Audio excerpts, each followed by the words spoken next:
C'est à tous le PSG.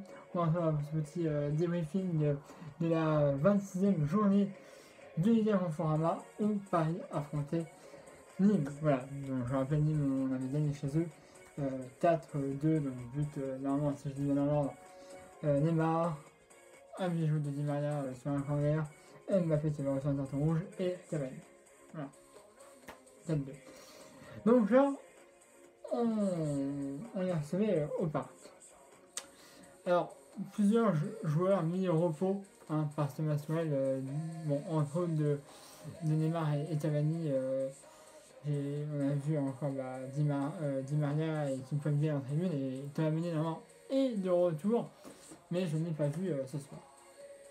Alors, match un peu compliqué, on va dire. Un peu compliqué. On a eu déjà plusieurs occasions de Mbappé, elle a été à 9 fois au but ce soir. 9 fois, c'est énorme.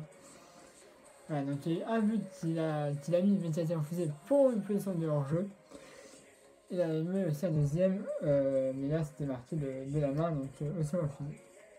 Mais bon, bref, dans cette première mi-temps, plus d'occasions pour Paris que pour Nîmes, faut le dire.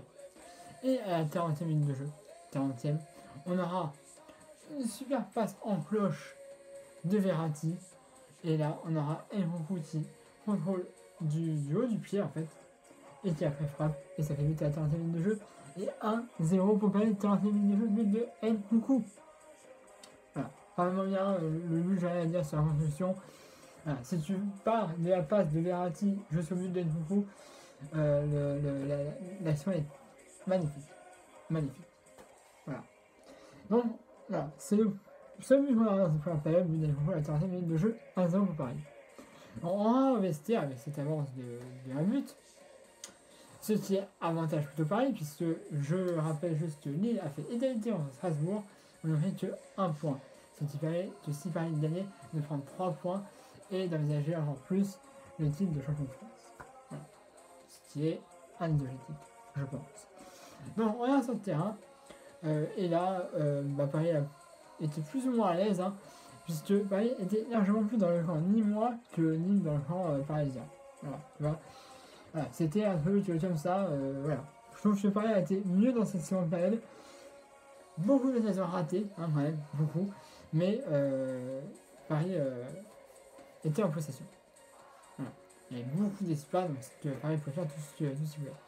Et donc, après, même si ça a 9 fois dans la période, Mbappé il raté, c'était.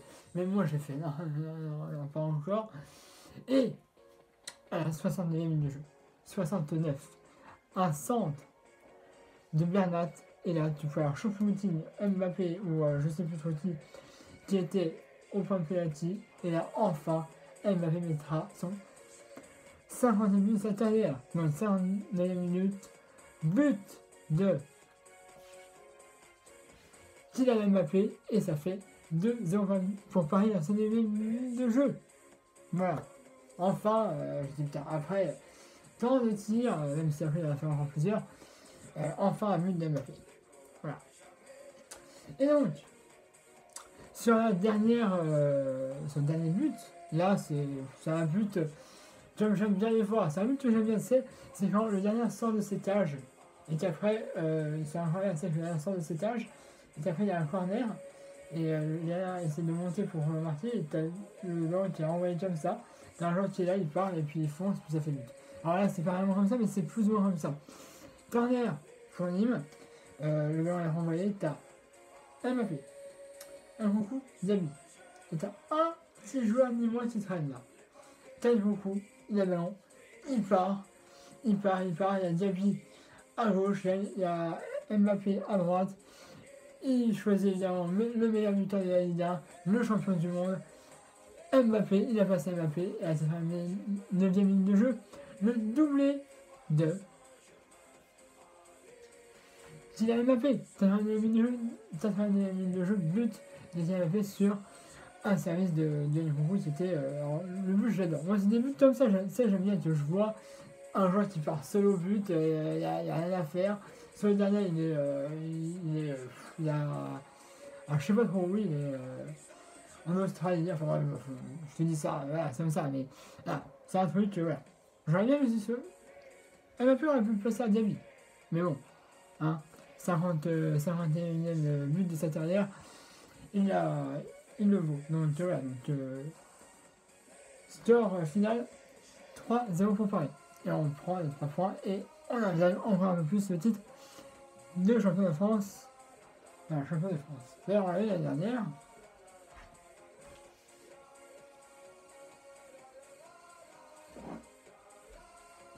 Voilà, je vous montre quand même parce que je l'avais acheté l'année dernière. Peut-être leur francs cette année. Voilà, mais bon. On envisage encore un peu plus ce titre-là. Hein, voilà. Mais bon, bref. Voilà. Bon, note du match. Je peux pas. Je te mettrai 5, 5,5. Puisque Mbappé qui tire 9 fois au but. Sur les 9, il n'y en a que 2 qui rentrent. Même s'il y en a d'autres qui auraient pu rentrer, mais qui ont été arrêtés par ou alors c'est des ratés, mais en monumental. Voilà, ça m'a un peu énervé. On aurait pu gagner plus. Mais bon, c'est toujours ça. On prend les 3 points, la victoire, et là, c'est le principal. On va sur ce. J'espère que vous avez à ma chaîne YouTube, de PG, la page sur YouTube. On va être aussi un pouce bleu si vous avez aimé la vidéo. Et puis maintenant, on se rendez-vous normalement mercredi pour les films des quarts de finale de la Coupe de France, puisque mardi, on recevra au Parc des Princes en quart de finale de Coupe de France le DFCO, voilà, Dijon Football. Voilà. La tradition du DFCO, c'est Dijon Football Côte d'Or. Voilà, le Bourguignon, qui se trouve dans le sud-est de la France. Voilà, donc, enfin, sud, là, c'est beaucoup dire. Enfin, comparé à Paris, c'est dans le sud. Voilà, c'est ce que je peux te dire. Mais bon, voilà. Ne pas sous-estimer les Bourguignons, puisque même s'ils sont en 18e à l'heure actuelle, alors ce n'est pas les matchs qui vont se jouer, mais ils sont 18e, barragistes, même s'ils sont pas dans une très très bonne place. Il ne faut pas sous-estimer Dijon, parce que le dernier gros score qu'ils ont fait en équipe de hier en Coupe de France, c'était entre Saint-Etienne. Alors, ils ont perdu là, ce week-end d'hier contre Saint-Etienne 1-0 chez eux, mais en Coupe de France, ils avaient joué chez eux à Saint-Etienne, ils avaient fait 6-3. Voilà. Donc, pas sous-estimer Dijon pour ces quarts de finale, mais bon, je pense qu'on va y aller. Tiens, je l'espère. Voilà, c'est mardi, Paris, Dijon au Parc des Princes. Et puis on aura la Ligue 1 samedi. Voilà, samedi contre Caen. On se déplacera chez eux. Voilà, donc ce sera Caen, Paris. Et après, on retournera au Parc des Princes pour le match retour de la Ligue des Champions Manchester United. Voilà, qui se jouera le 6. Je ne sais plus des jours, mais bon, je vais dire ça dans les films suivants. Voilà. On va, voilà, je ne dérange plus. Rendez-vous mercredi pour le débriefing des quarts de finale de la Coupe de France entre Dijon et dimanche certainement aussi pour le débriefing entre Caen. Voilà, je vous dérange plus. N'hésitez pas à ma chaîne YouTube de PG, la page Facebook d'habitude. N'hésitez pas à aussi un pouce bleu si vous avez aimé la vidéo. On se donnera rendez-vous mercredi pour le débriefing contre Dijon. Une dernière chose, j'avais dit à la fin du débriefing qu'il y avait un but qui avait été attribué à Hilton contre son camp. Apparemment, la FFP a changé la chose, ça a été rayé à Nkunku. Voilà, c'est juste ça. J'avais dit que c'était Hilton, mais apparemment, la FFP l'a attribué à Nkunku. Je voulais juste vous dire ça aussi. Voilà, je ne dérange pas plus. La chaîne YouTube, abonnez-vous. Là, la page Facebook des PG National 2 et un pouce bleu si vous avez aimé la vidéo. Et puis à bientôt pour la vidéo de ma fille. Allez, c'est à tous, pareil magique.